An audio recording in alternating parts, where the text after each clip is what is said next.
tarde a todos. É com muito gosto que abro este painel, que dá a voz a 3 líderes, que vêm de contextos muito distintos, e já passarei a apresentar. Vou convidá-los a mostrar-nos como é que valores, propósitos, responsabilidades podem orientar decisões e transformar positivamente empresas e comunidades. E passo a apresentar, pela ordem que estão aqui, e começo pelo Pedro Pinto Almeida, é founder e CEO da Teach for Portugal, é engenheiro eletrotécnico de formação pela FEUP, possui um MBA pelo INSEAD, trabalhou em consultoria, por isso esteve já no mundo empresarial, trabalhou ligado ao marketing estratégico, trabalhou e indústria nos Estados Unidos, Reino Unido, Espanha e Portugal. Mas decidiu entrar na liderança social, naquilo que chamamos de área social, sem fins lucrativos. Fundou a Teach for Portugal com a missão de combater desigualdades educativas através da formação de líderes comprometidos com escolas e comunidades. Vamos ouvir como é que combina este propósito, impacto social e a liderança de uma organização que já tem alguma dimensão, e já falarei sobre isso. É um empreendedor social que combina valores humanísticos. Falamos na nossa conversa com um foco muito grande nas pessoas e na educação como motor da justiça. Obrigada, Pedro, por estar aqui e vamos já conversar. Ana Maria Vasconcelos. É diretora-geral da Belsinto. Lidera a Belsinto há cerca de 50 anos, porque começou muito nova. Começou na empresa muito nova, tem mais de 50 anos de experiência na marroquinaria e uniu tradição artesanal e processos sustentáveis e de desperdício zero. Estudou filosofia na Universidade do Porto e complementou com formações na área da gestão e produção. Cresceu dentro da empresa familiar. E falamos bastante sobre isso, conhecendo bem as etapas do negócio, mas também aquilo que para si é importante trabalhar com todos os stakeholders da organização, valorizando sempre muito as pessoas e o impacto social. É reconhecida pela sua liderança, pela sua responsabilidade e atenção genuína às equipas. Mas é também mãe, avó, é vice-presidente da Apicaps, onde vem com estes desafios do setor marroquinaria versus setor de calçado. E está também ligado ao setor social através da Pista Mágica. Luís Silva Santos é CEO da Ascendi. O Luís traz-nos a experiência de um meio empresarial diferente. 15 anos no setor das infraestruturas e finanças, empresa de dimensão internacional e com atividade internacional. O Luís passou por funções de liderança em Portugal e Espanha, antes de assumir a Ascendi. Tem formação na Universidade Católica Portuguesa, por isso aqui um ponto muito positivo que eu devo assinalar, obviamente. Isso. Podemos falar de atualizações. Aqui interessa-me trazer, e vou perguntar sobre a sua experiência neste caminho de fusões, de aquisições, de cultura ao longo de operações de aquisições, mas também de como a sua liderança tem conduzido a integrar práticas de sustentabilidade e de transparência. É conhecido pela serenidade, rigor, clareza de pensamento quando gera desafios complexos. E vamos falar aí de desafios éticos e de desempenho. Muito obrigada aos três pela vossa disponibilidade. E a primeira pergunta, nós conversei com cada um e conversamos em falar de práticas concretas que pudessem ser partilhadas, mas também de desafios. Vamos começar pelas práticas. Vou começar pela Ana. A Ana tem uma longa experiência associada a esta tradição, a valores que recebeu do pai na forma de conduzir o negócio, mas partilhou comigo que conclui que vale mesmo a pena seguir este caminho. O que é que faz diferente?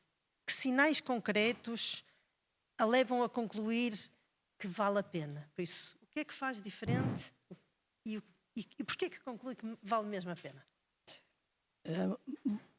Boa tarde e agradeço à Católica e à professora Helena o convite que fez para estar aqui, com muito gosto.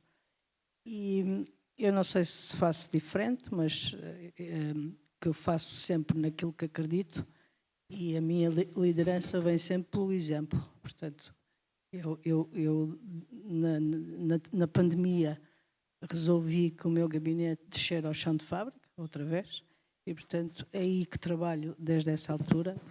Tenho 2 secretárias, uma num setor e outra noutro, e de acordo com as necessidades da empresa, vou para um setor ou vou por outro, portanto trabalho no meio do barulho do chão de fábrica. E acho que a proximidade das pessoas acho que é extremamente importante, porque podemos tratar cada um das nossas pessoas de uma forma muito pessoal e muito individual, sem termos que ir ao chamado Manual dos Trabalhadores, e podemos viver com eles também as dificuldades diárias da vida deles, dos filhos, das famílias, das doenças, e portanto essa é a grande preocupação que eu tenho com as pessoas. Depois temos algumas práticas que eu acho que foram também vindas de alguma necessidade de conjuntura, mas, por exemplo, a nossa fábrica é essencialmente de mulheres. Temos cerca de 20% de homens, o resto são mulheres, e, portanto, são mulheres que entram jovens, casam e têm filhos, e, portanto, este é um problema grave no setor, digamos, industrial, é que as mulheres têm alguma dificuldade em ser mães e muitas vezes não arranjam emprego exatamente antes dos 45 anos, que é quando deixam de poder ser férteis. E, portanto, o que nós fazemos é que quando começamos a reparar que quando as mulheres ficavam grávidas, era com algum receio que comunicavam que estavam grávidas e que estavam com contratos a prazo, e, portanto, instituímos que uma mulher que esteja grávida tem que ter um contrato efetivo na nossa empresa e não pode ter um contrato a prazo. Também empregamos mulheres grávidas, portanto, com o 4º, 5º mês de gravidez, e, portanto, eu penso que isto é inovador num setor industrial como o nosso em que estamos, que é de mão de obra intensiva, e, portanto, temos tido muito boas experiências nesse sentido. Também temos tido más experiências, mas pronto, acho que as pessoas são pessoas e não podemos esperar que tenham o mesmo comportamento, até porque as mulheres são casadas com homens, não é? Que normalmente ganham mais que as mulheres, e, portanto, quando há que faltar, é a mulher que vai com o filho ao médico, não é o pai. E, portanto, os pais normalmente só exigem o seu tempo de parentalidade, mas a partir daí não partilham responsabilidades. Pronto, empregamos pessoas com 60 anos, desde que venham da indústria, porque nós temos mão de obra intensiva, mas precisamos de mão de obra especializada. Temos uma academia interna, não temos uma escola, não conseguimos ainda que o setor, temos um centro de formação, mas que está muito aquém das necessidades das empresas. Mas empregamos jovens com primeiro emprego, e o que fazemos quando empregamos um jovem de primeiro emprego é que lhe damos um contrato efetivo, aproveitamos o que o governo nos dá com as medidas de emprego, portanto não temos qualquer receio de fazer um contrato efetivo com um jovem de 18 anos, porque sabemos que o problema está do outro lado. É mais provável que seja ele a abandonar-nos do que sejamos nós a despedi-lo, E, portanto, vamos tentando combater a falta de trabalhadores com este tipo de práticas. Pessoalmente, quando eu tenho dúvidas, penso sempre, quando eu tiver dúvida, vou escolher o caminho da verdade. E, portanto, transparência e verdade acho que é uma das nossas características, e a empresa fundamenta-se neste tipo de ética, não é? O que nós queremos, não queremos nada para os outros que não queremos para nós. E, portanto, eu vou-vos dar um exemplo. Eu reduzi o meu horário de trabalho, portanto, passo a trabalhar 3 dias e reduzi o meu salário. Portanto, só gosto de dar o exemplo e é pela liderança que dou o exemplo. Partilhou também comigo que a forma como trabalhavam com os fornecedores e com os clientes, sim, de forma muito transparente, que sem também dúvida. lhe trazia, também concluía ser a forma adequada. Sim, eu acho, eu tenho uma conta corrente muito grande com o universo e, portanto, acredito que aquilo que eu faço vai reverter, e ao longo destes 50 anos acho que esta transparência da empresa, muitas vezes, que é aquilo que prevalece e como nas relações duradouras com os clientes. E quando um cliente grande nos pergunta porque é que nós trabalhamos com clientes mais pequenos, que para eles não lhes traz, acham estranho, nós dizemos sempre que nós escolhemos os clientes primeiro pela ética empresarial, é a primeira coisa, e só depois é que escolhemos os clientes pela sua dimensão. E isso tem-nos trazido muito bons resultados.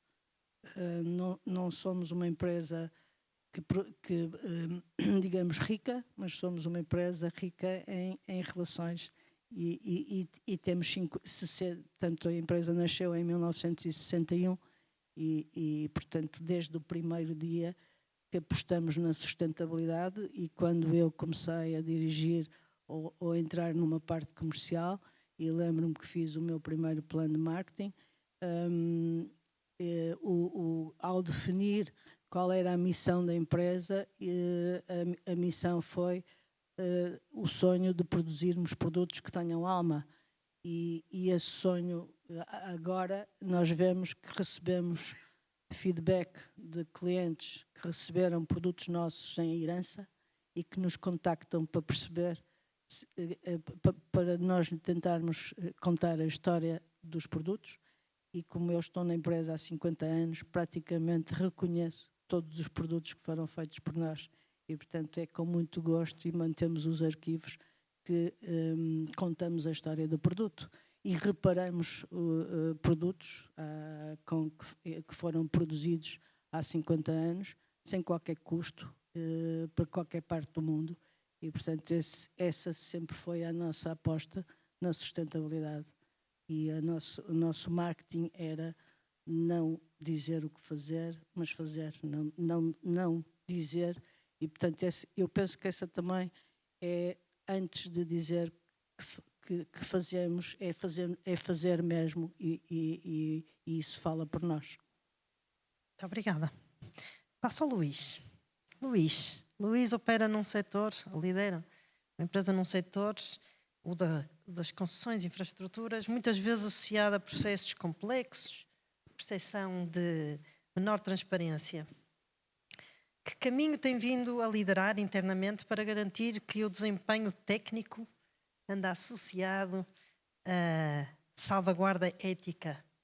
Porque construir este alinhamento não é de um dia para o outro. Como é que se constrói esta ética alinhada, ou este alinhamento ético, a prioridade na ética, mas também a confiança no trabalho técnico e no bom desempenho? Quais são as práticas? Pergunta simpática. Ora bem, boa tarde a todos. Portanto, há aqui dois temas que são diferentes e infelizmente a questão tem pouco, talvez tenha menos a ver com técnica, não é? Portanto, duas abordagens, e falando do tema de uma forma clara. Primeiro, este é um setor que, de facto, tem associado sempre uma certa neblina à volta dele, muito a ver com, digamos, a atribuição dos contratos. Portanto, onde o setor, de facto, é mais criticado e é mais suscetível dessa imagem, tem a ver com a atribuição dos contratos. O momento da atribuição dos contratos ou de uma grande renegociação dos contratos pode vir a estar associado a momentos de menos transparência. Aliás, pegarem nos telefones e forem ver o que se passou nos últimos dias em Espanha. Temos neste momento em Espanha notícias fortíssimas. Quem é que tenha acompanhado este setor nos últimos anos está a ver no jornal uma repetição quase integral dos primeiros dias do processo Odebrecht no Brasil. Digamos, quer dizer, fizemos o caso mais, provavelmente no mundo, ou dos casos do mundo mais mediáticos, foi o que se passou no Brasil com o Lava Jato e com o caso liderado pelo Odebrecht, mas enfim, todas as outras empresas do setor estavam envolvidas.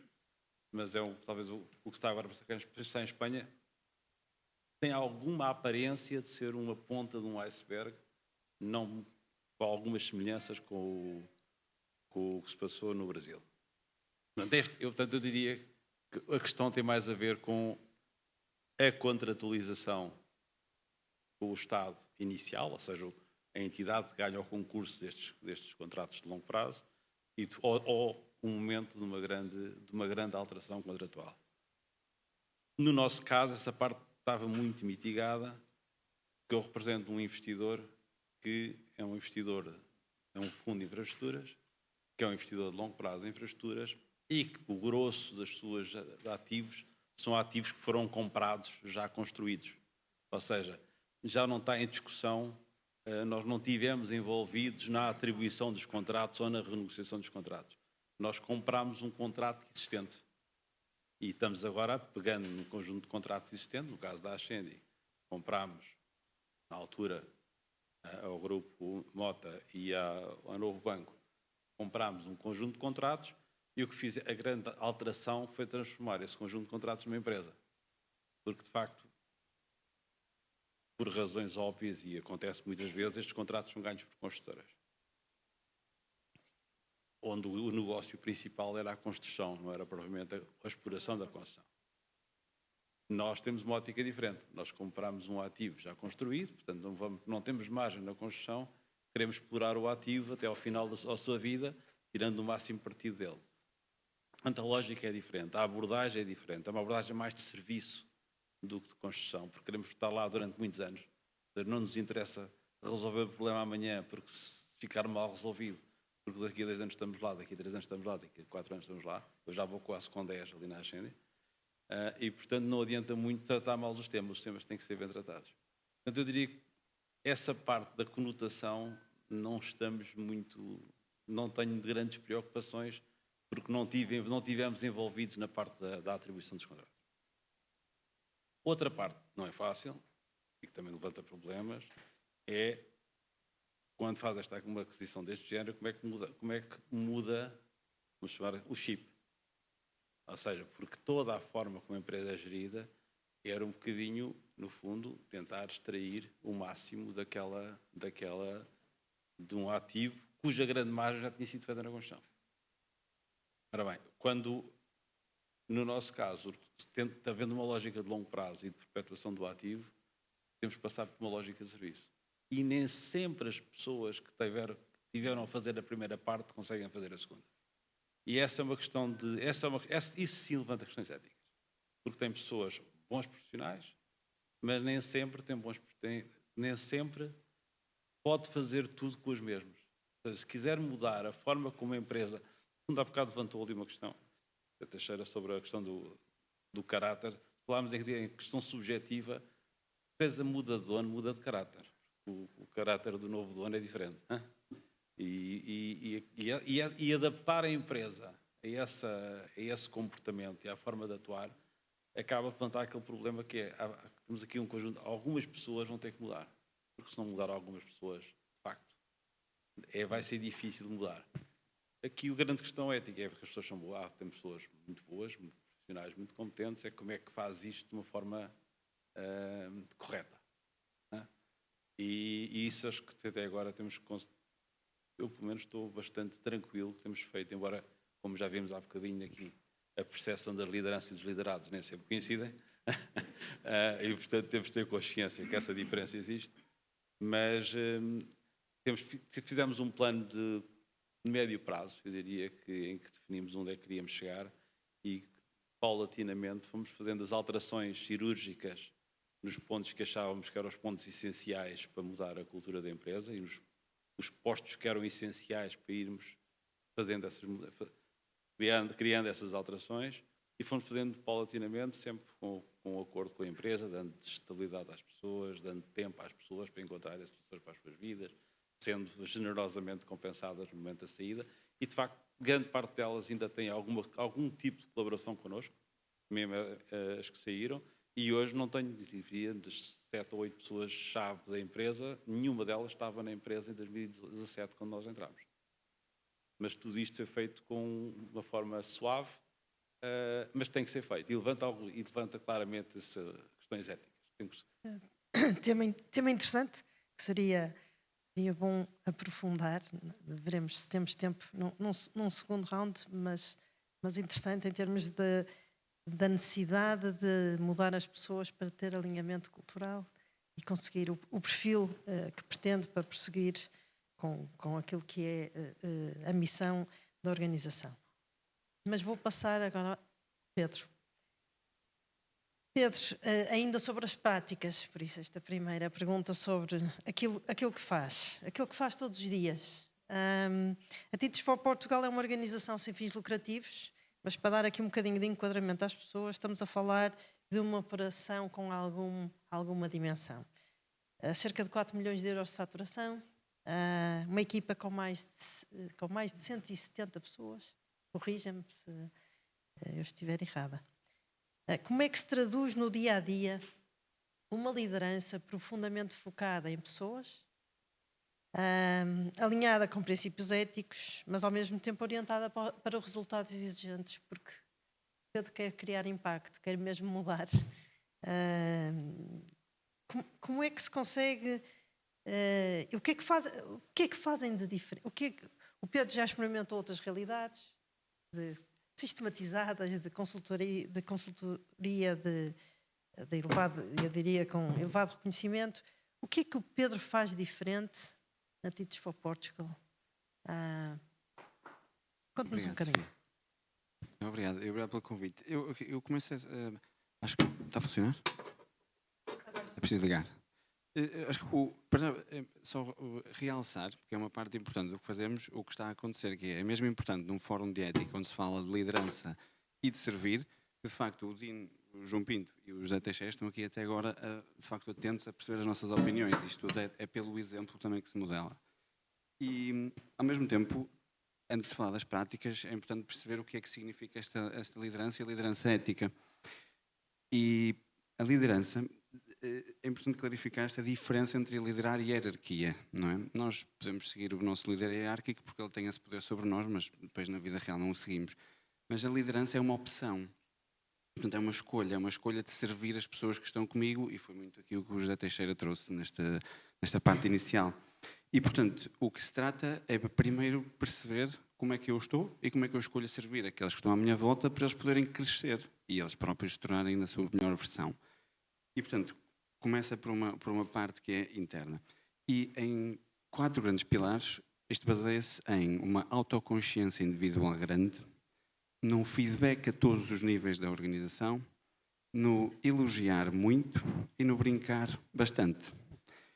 E antes de dizer um bocadinho, vou explicar, dar algum contexto a esses 4 temas, mas também dando um modo sobre o que é que a Teach for Portugal está a tentar fazer, que é fazer isto nas escolas públicas dos contextos mais desfavorecidos de Portugal.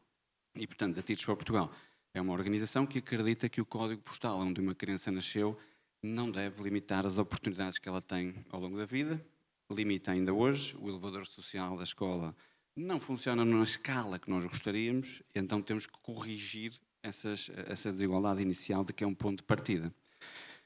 para o fazer, a Teach for Portugal, de facto, é ser especialista em recrutar talento, formar e acompanhar este talento, que são agentes de liderança de várias áreas, com vários backgrounds, e que os coloca nas escolas públicas do país durante 2 anos, onde eles dão aulas em par com professores e fazem projetos na comunidade. E o grande objetivo deste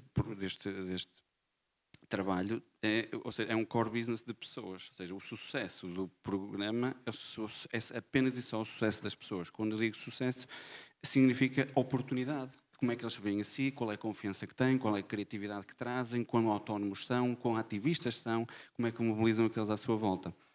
Para fazer isso, a primeira vertente deste eixo são as pessoas. Ou seja, quem são as pessoas que estão nas escolas a fazer isto, quão motivadas eles estão para motivarem os outros à sua volta.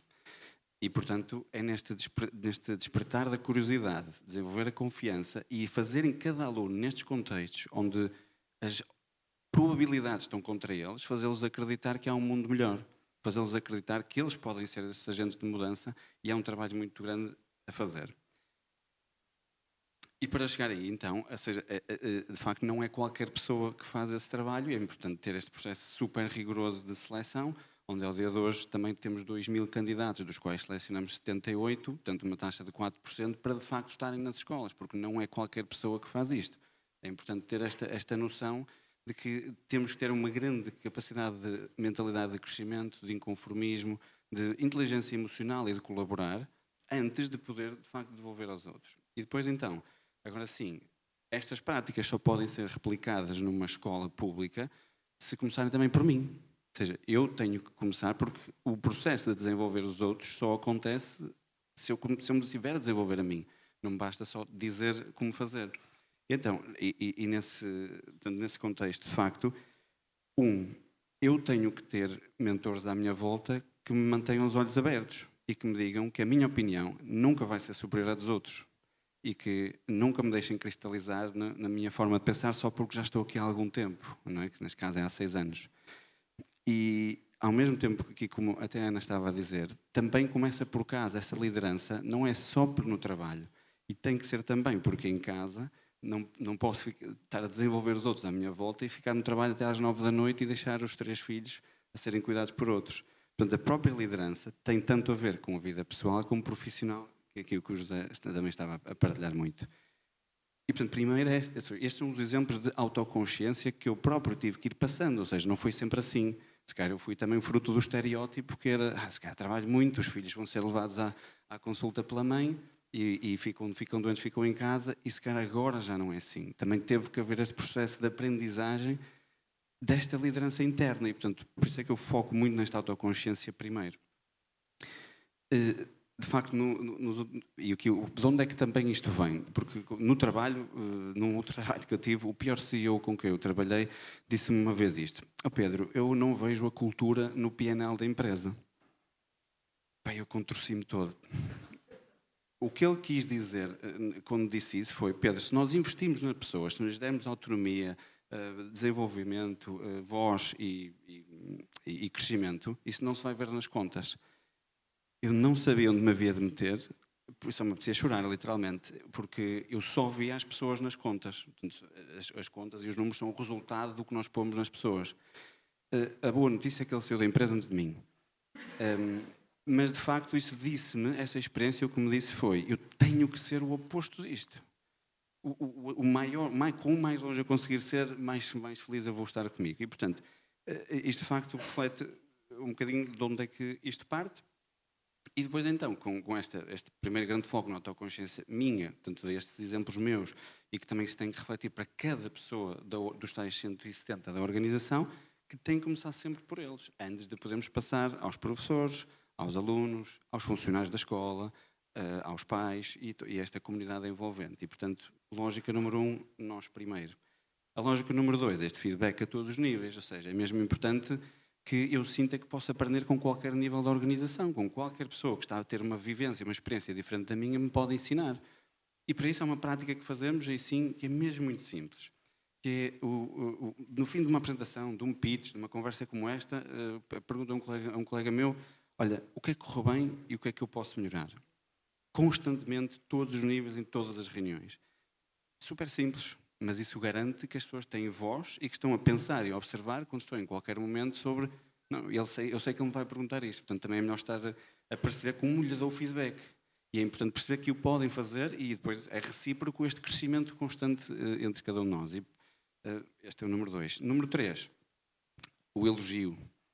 Nós todos só somos a melhor versão que conseguimos, estamos envoltos num ambiente positivo, num ambiente de crescimento global. Também o José outra vez trouxe vários exemplos aqui, mas e quando eu digo elogio, não pode ser aquele, estás muito bonito hoje, que fizeste isto tão bem, que bom, que eu gostei muito. Olha, a tua apresentação teve este ponto e este ponto, isto foi super claro, explicaste bem. Ora, neste ponto eu sequer fiquei com alguma dúvida daquilo que querias dizer, mas isso é que é o construtivo, é como é que a pessoa me fez sentir. E para isso, então, de facto, nós temos parte formal e mais depois informal diária, que é a cada 3 meses, na nossa reunião semanal, também temos uma prática e que é esta, que é muito simples e que vos encorajo a levarem para onde quer que vão. Quer dizer, lembrem-se de alguém que na última semana fez alguma coisa que vocês realçaram e observaram e foi mesmo importante. Registem e mandem-lhe uma mensagem agora.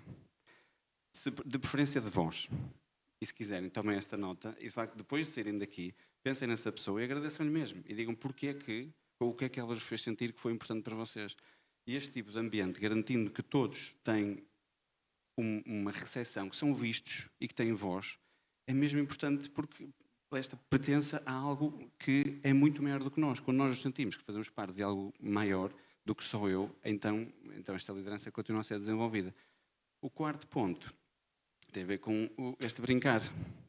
E que é mesmo importante, que quando falas de brincar, isto não é só diversão, porque é um brincar porque nos damos bem e gostamos de estar uns com os outros. E acima de tudo, que as pessoas possam perceber que podem brincar comigo e que eu não sou só a pessoa séria que está num pedestal qualquer e portanto tem que haver essa reciprocidade. E também, como estimulado pela Sofia, lembro-me de trazer um exemplo. Foi tipo há 2 dias que estava de facto, aconteceu no escritório, estava a chegar e um bocadinho as pessoas estavam super caladas e está tudo a trabalhar, mas de facto por este regime existir, uma rapariga levanta a cabeça e diz: olha, venha ali o Pedro, vamos fingir que estamos a trabalhar. Isto na lógica irónica de eu também pegar nisto e depois eu dizer: estão a fazer uma pausa para trabalhar, então deixem-me juntar a vocês. O objetivo disto, na realidade, é aliviar este ambiente de uma forma que seja frequente e constante para que todos sentamos que podemos estar a falar de temas sérios sem nos levar sempre demasiado a sério, mas é importante haver uma frequência, uma abertura para que isto possa mesmo acontecer. Muito obrigada, Pedro. E muito obrigada pelos exemplos, e falamos isso na nossa conversa, eu diria contra a cultura portuguesa. A prática do elogio e a prática da reciprocidade e de estar à vontade, eu diria, para além da hierarquia. Eu acho que esse é um trabalho muito importante, parece-me, e que contribui para mudar certamente o desempenho e a cultura em Portugal, que me parece muito importante. Vamos passar aos desafios, porque eu gostava ainda de ter aqui alguns rounds gostava de falar dos desafios e gostava também de falar de futuro. Passando aos desafios e voltando à Ana. Ana, quais são... Falamos um bocadinho na nossa conversa do desafio do setor do calçado versus o setor da marroquinaria, que tem práticas de trabalho diferentes. Na sua experiência, pode ser no setor, mas também na gestão empresarial, naquilo que é o seu dia-a-dia. Quais são... Falou-nos aqui do exemplo das formas de contratação ou dos tipos de contrato, no caso das mulheres, no caso tanto de educação que ainda é preciso fazer em casa e que o Pedro também exemplificou. Há exemplos que nos possa trazer do que é que são os seus desafios neste manter padrões de ética no dia-a-dia? Histórias? Basicamente, as empresas são feitas para faturar e, portanto, o nosso desafio é tentarmos manter um nível de faturação e continuarmos a manter a nossa ética e, portanto, as relações com clientes e fornecedores acabam por ser mais fáceis e também ao longo deste ano, ao longo de todos estes anos que eu trabalho na empresa, tem sido, é mais fácil quando as pessoas percebem quem nós somos e quem nós somos de uma forma declarada. E a partir do momento que eu entrei na vida associativa e a primeira coisa que nós fizemos e que eu fiz na indústria foi convidar todos os meus concorrentes a visitar a minha empresa. E isso elevou o padrão da marroquinaria. Hoje nós temos um código de ética muito grande no setor, não roubamos empregados a ninguém. Eu só emprego pessoas desempregadas, não roubamos clientes, portanto partilhamos informações sobre os nossos clientes, partilhamos informações sobre o porquê do cliente nos procurar quando se está descontente ou se precisa de mais produção e, portanto, tentamos elevar este nível. Achamos que a concorrência, o facto de sermos parceiros, eleva a indústria, traz mais clientes para Portugal. Os clientes ficam muito satisfeitos quando percebem que estão a trabalhar com parceiros, em que nós não competimos uns com os outros. Eu cheguei a partilhar um cliente com outra empresa e chegamos a trocar horas, sem qualquer custo, de dizer: eu tenho capacidade neste setor, queres que faça alguma coisa e portanto, ficas-me a dever X horas de trabalho. E, portanto, o cliente praticamente entendeu que Portugal era um polo industrial importante e deslocalizou produções de outros países para Portugal. E eu tenho alguma pena que um setor, mas isto também, falamos de um setor que é mais pequeno, muito mais pequeno, e tenho alguma pena, digo publicamente, que o setor que é muito maior, que é aquele que no fundo movimenta sócios na associação onde eu estou, não comece a falar de ética, porque quando a gente diz que temos que começar a falar ética no setor do calçado, as pessoas dizem-me: oh Ana, esquece isso é impossível e portanto és uma sonhadora. Eu quero vos dizer que eu também faço parte da Rede Mulher Líder, onde estão 160 empresas, onde estão empresas muito grandes, grupos de empresas, porque é uma rede de pequenas e médias PMEs, e as mulheres têm outra sensibilidade. Não quero aqui diferenciar géneros de maneira nenhuma, mas quando nos juntamos, e isso é notório, quando nós fazemos visitas da rede, é tudo mostrado. As empresas são abertas de uma forma muito clara, enquanto que se nós visitarmos uma empresa de calçado, vão fechar nitidamente a fábrica e vão-nos abrir um terço da fábrica, porque têm medo de que vão copiar. Eu, quando faço visitas à fábrica, não escondo nada, e eu tenho esta máxima de dizer: é mais fácil, é muito fácil copiar, o difícil é fazer. E, portanto, estou à vontade para mostrar a fábrica, e é isso que nós fazemos, quer aos clientes, quer aos fornecedores. E agora, com o facto de eu ter a minha secretária no meio da fábrica, muitas vezes as pessoas são recebidas mesmo no meio da fábrica e adoram estar com as pessoas, estar com os trabalhadores, falar com eles. Temos trabalhadores imigrantes que falam línguas e as pessoas muitas vezes perguntam: há aqui algum trabalhador da minha nacionalidade? E querem falar com eles. E, portanto, acho que esta mais uma vez, essa transparência e a verdade nas relações com os outros trazem-nos também bom retorno e nesse aspecto considero uma pessoa que recebe muita abundância. Muito bem, esperemos que isso possa ir contaminando, transbordando dentro do setor também do calçado, sabendo que não se controla todas as sementes que se lança, como dizia o José Teixeira, mas que daí se partilhem práticas e, como a Ana disse, isto foi feito ao longo Sim, do tempo. isto é um apelo também às pessoas que trabalham com calçado e que estão aqui para começarem a falar nesses temas, porque o calçado é um mundo de homens e, portanto, é muito difícil que muitas vezes as pessoas só nos ouvem, principalmente eu sendo mulher, e fui durante muitos anos a única mulher numa direção de 16 homens, e, portanto, para me ouvirem, eu tinha que ser muito assertiva. Tinha que estar muito tempo calado e, quando abrisse a boca, tinha de ser muito assertiva. E, portanto, é preciso também, digamos, que nos planeamentos estratégicos se comece a falar de ética, e é um apelo ao professor Basto Rodrigues para que também possa meter uma cunha ao setor. Uma influência através da Apicaps. Muito bem, Ana, obrigada. Luís, aqui o desafio, eu diria que partilha-nos desafios, eu desafio a partilhar desafios. O que é que gostava de partilhar que tem sido para si desafio? Falou há pouco no contexto da aquisição, de ir conseguindo um alinhamento, vou-lhe chamar de cultura, mas de missão, e ter o perfil certo dentro da organização alinhado com essa missão.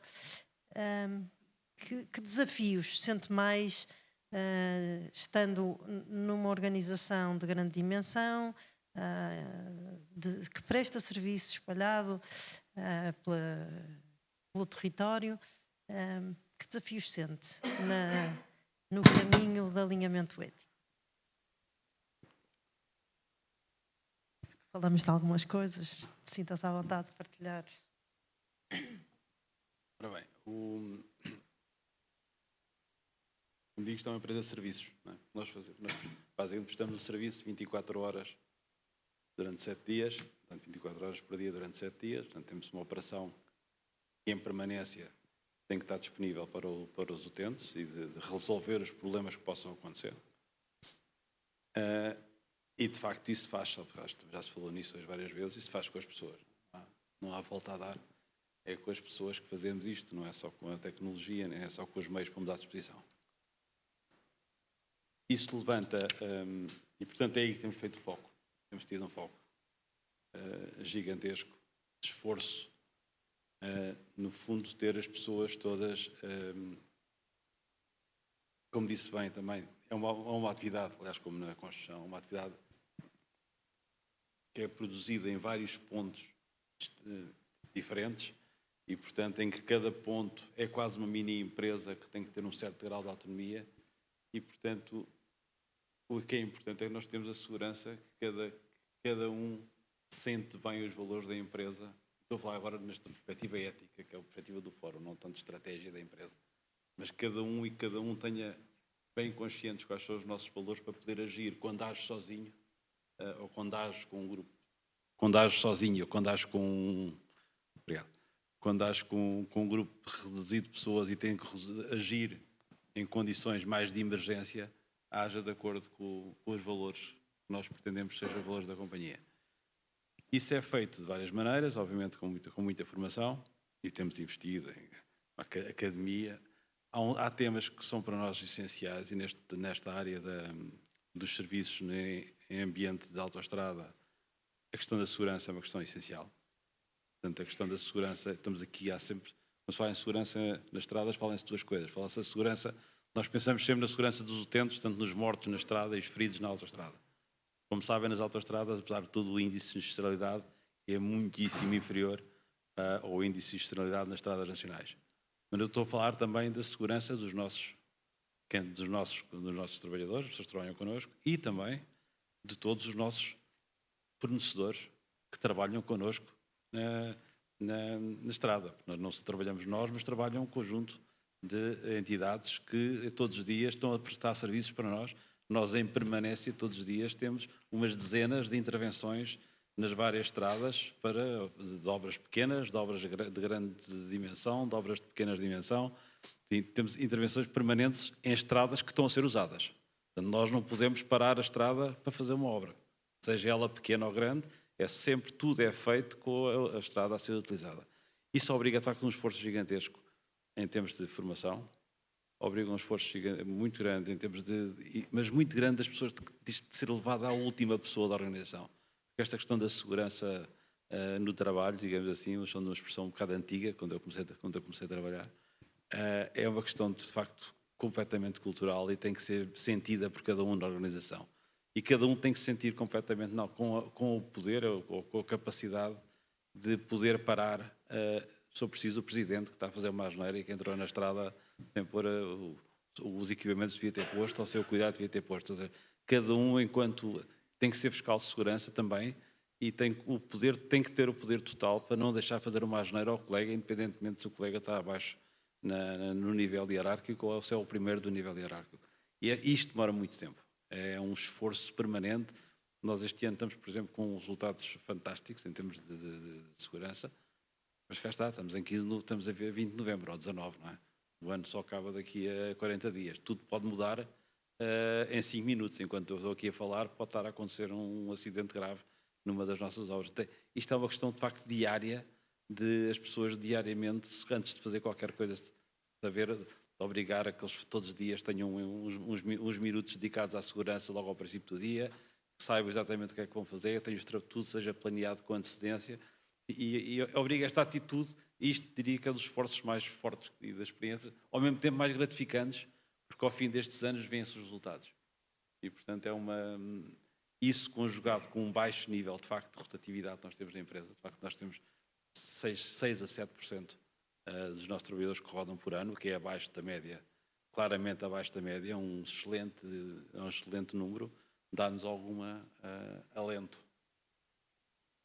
Quero outra experiência, outro ponto em que temos sido bastante exigentes connosco próprios, tem sido na questão de como é que gerimos, de vez em quando, os choques que vão aparecendo e que o mercado nos vai dando em termos de necessidades de recursos. Nós tivemos 2 choques, basicamente, neste período. Tivemos um choque em que tínhamos tomado uma decisão, aliás, fomos o último a concessionária a fazê-lo em Portugal. Tínhamos tomado uma decisão de mecanizar as portagens no ano 2019. Tínhamos iniciado um processo de grande mecanização das portagens, das que tinham mecânicos. Grande parte das nossas portagens são eletrónicas, ou com os pórticos. Mas em duas das nossas concessões, na concessão Norte e na Grande Lisboa, são portagens tradicionais. E também tínhamos portageiros. Portanto, quando eu entrei na Ascendi, tínhamos 270 ou 280 portageiros. Hoje temos 60, 55, 60, por aí. Tomámos a decisão de avançar com a mecanização das portagens e tivemos o Covid pelo meio. Quando estávamos a começar a instalar as máquinas, tivemos o Covid. E tivemos um problema que tínhamos um plano para ir rescindir com as pessoas, porque uma decisão que tomámos desde o princípio era não há despedimentos coletivos na Ascendi, em caso algum.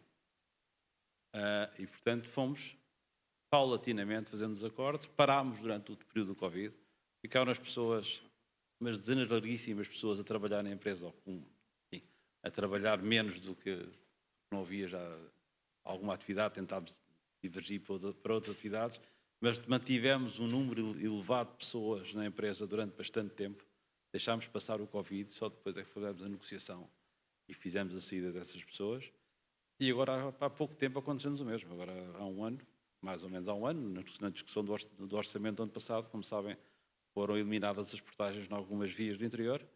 No nosso caso, apanhou-nos 2 autoestradas e, portanto, era com pórticos, só que os pórticos não têm portageiros, mas têm back-office. E tem um back-office significativo, quer em termos de IT, quer em termos depois de call center, etc. E também tivemos aqui mais umas dezenas de pessoas que também... O normal é aparecem os recursos humanos com aquela proposta. Vamos fazer aqui um dispositivo. Foi o Estado que nos aboliu o contrato de forma unilateral. Portanto, temos todos os argumentos para fazer um despedimento coletivo. Mais uma vez a decisão foi, mantém-se a regra, não há despedimentos coletivos, vamos negociar com as pessoas uma a uma, demorar 3 meses, demorar 3 meses, demorar 6 meses, demorar 6 meses. Não é por isto que a empresa vai ficar mais pobre e, portanto, não faz nenhum sentido tratar assim as pessoas. E de facto temos um registro desse ponto de vista destes choques, de tratar estes choques de uma forma, eu diria, para mim, correta, e que de facto temos mantido as pessoas próximas e com um nível de atividade muito baixo. Obrigada. Muito obrigada, Luís, pela partilha.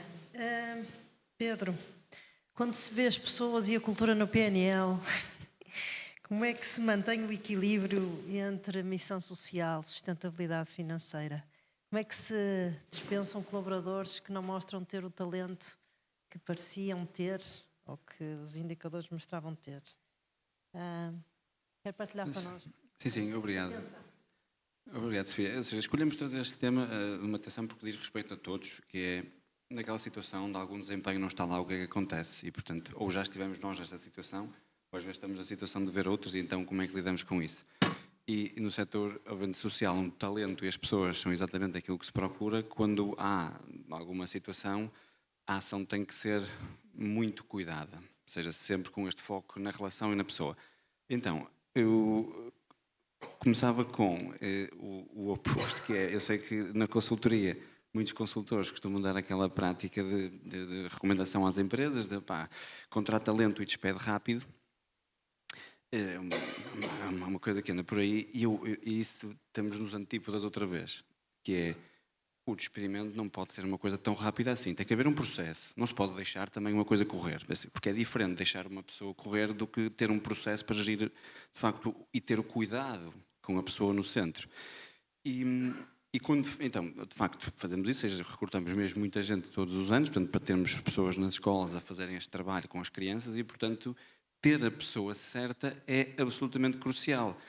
Se for a pessoa errada, ela vai estar à frente de crianças e vai determinar o futuro delas depois, e consequentemente de todos nós, seria o falso positivo, e ao mesmo tempo um falso negativo significa que ficaria de fora e não estaríamos nós a ganhar um talento que poderia estar hoje com os alunos. E ao mesmo tempo, dentro do processo que tentamos ter vários níveis, há sempre algumas falhas e é importante reconhecer.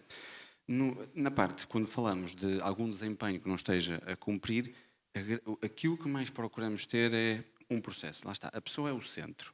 Portanto, sempre que há algum desempenho que não esteja a cumprir, imediatamente temos que perceber o porquê. Porque há vários motivos. Vamos só separar em dois fáceis, que é a parte são motivos pessoais, alguma coisa que pode estar a acontecer, e portanto aí nesse caso a pessoa só precisa de tempo e depois retoma e está tudo bem. Ou, de facto, há ali uma parte mais profissional, e então temos que perceber qual é. E dentro da parte profissional também há dois temas, há outras duas subdivisões que são importantes e que não são de igual facilidade de resolução. Eu estou a dizer isso porque cada uma delas tem que ter um processo, então, ou uma abordagem diferente.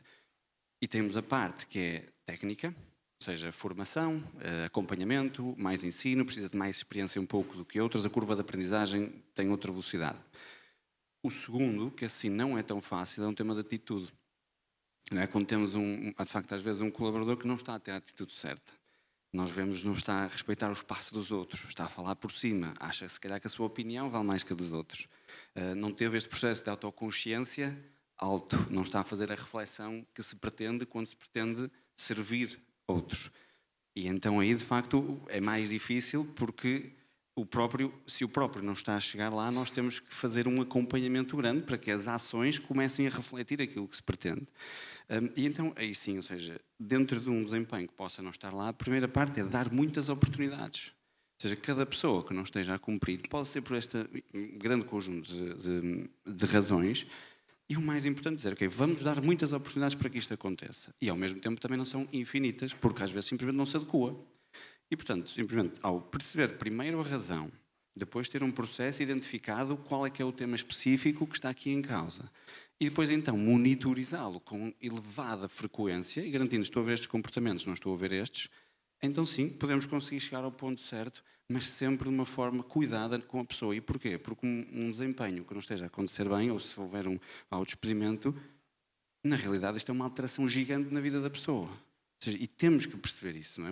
É uma alteração emocional, financeira, o que é que a pessoa vai fazer a seguir. Portanto, pelo menos, se esse for o desfecho, mas que seja acompanhado e expectável.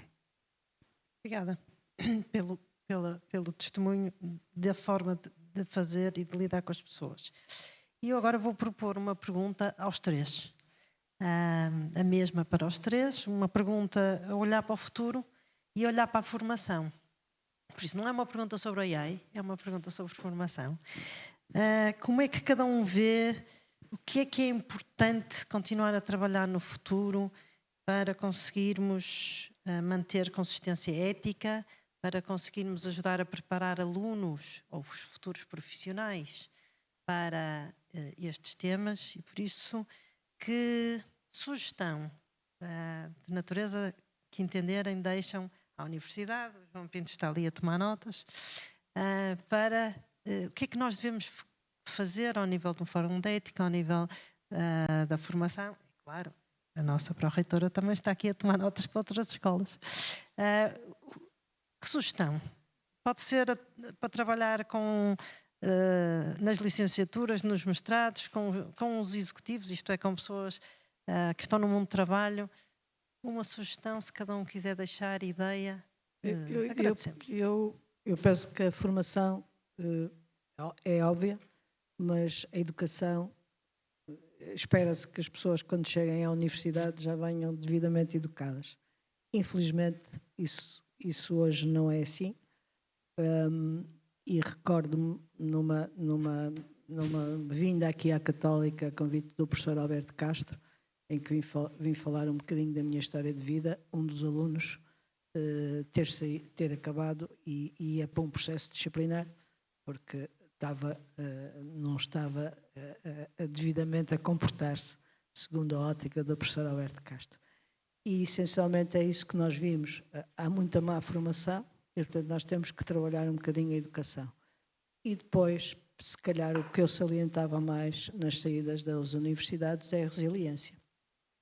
Já falou aqui o José Teixeira de que a velocidade com que as pessoas chegam às empresas é uma velocidade de cruzeiro e, portanto, acho que há que trabalhar a resiliência nos alunos no sentido de perceberem que as coisas não são imediatas no mundo do trabalho e que vão ter que começar como começaram nos estudos, não é? E que até chegarem a um patamar portanto, tem que haver alguma humildade também.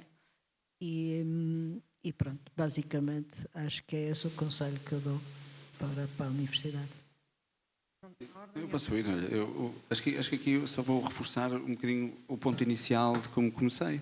E as universidades, em parte, acho que fazem o que o reforço pode ser nesta desenvolver a autoconsciência. Quais é que são as perguntas do dia-a-dia que devemos incitar os nossos estudantes a fazerem-se a si mesmos em grupos de reflexão ou de partilha, para que no seu próprio subconsciente comece a estar este entendimento de onde é que eu estou e para onde é que eu vou e como é que eu envolvo os outros à minha volta.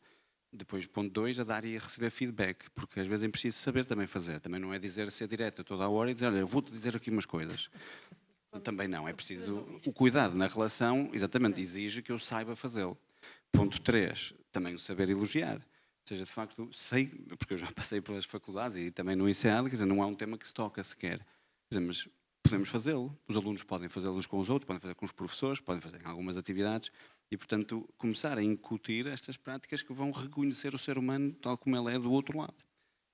E sim, o ponto 4, também ter os momentos lúdicos e de brincadeira e assim, acho que dentro do momento de trabalho é exatamente a forma de o fazer.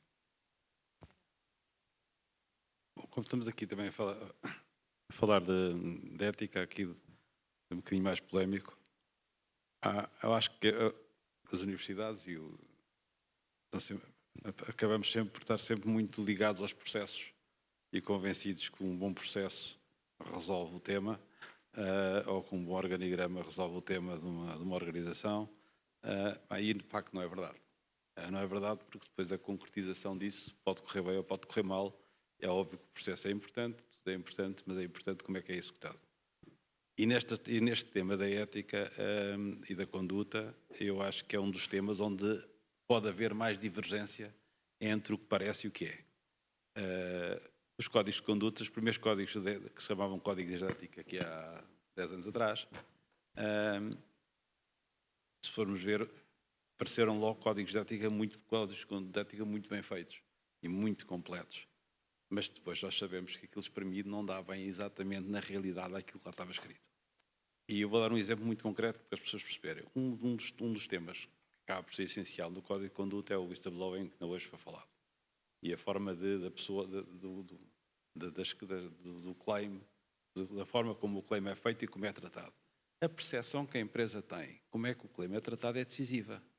E isso não vem dos procedimentos. Não é? Isso tem a ver com quem tem o poder de decisão, fazer garantir que a empresa tem um comportamento correto. Porque isto, felizmente para as nossas vidas, a maior parte das vezes não nos é difícil atuar de acordo com os valores. Mas infelizmente há umas quantas vezes na vida que o atuar de acordo com os valores dói. Não é? E é aí que o nosso caráter é posto à prova. Não é? E nas empresas acontece o mesmo. Quer dizer, todos nós sabemos fala sempre muito dos médicos, para não estar agora a falar de gestores. É um caso típico em que se fala sempre da proteção, que nunca se consegue apanhar um médico em falso, porque aparecem logo todos a proteger. Mas isso nas empresas também acontece. Quando acontece uma queixa em relação a uma determinada pessoa, imediatamente há uma tendência, e até pode ser tendência incentivada do topo, para no fundo tentar tapar e cobrir uma má prática. E, portanto, essa exigência que os procedimentos sejam cumpridos da forma correta e dar os meios para que isso aconteça é tão decisivo quanto ao processo. E eu acho que muitas vezes isso é um bocadinho descurado. E eu tenho visto isso em algumas organizações que acabo por acompanhar, que às vezes estas coisas não são bem tão tratadas e são essenciais, porque está lá o processo todo, está tudo super correto, passa no teste do índice, mas não passa no teste de execução. Muito obrigada. Vamos lá ver como é que isto é incorporado nos currículos e nos casos em discussão e nos roleplays. Muito obrigada, Pedro, Ana e Luís, pelas vossas partilhas que foram concretas, que foram honestas. Obrigada pelos exemplos que nos trouxeram de que isto se altera e se constrói nas grandes decisões de despedir, não despedir, de envolver concorrentes, competidores, mas também nas pequenas coisas de como se trabalha com o colaborador, como é que se dá feedback, como é que se está no centro de fábrica, como é que se lida com com o whistleblowing e com as denúncias. Esperemos que estas conversas continuem nas salas de aula, na universidade, mas também no dia-a-dia de cada um, e que isto possa alimentar outras reflexões no futuro. Muito obrigada a todos e obrigada ao plenário.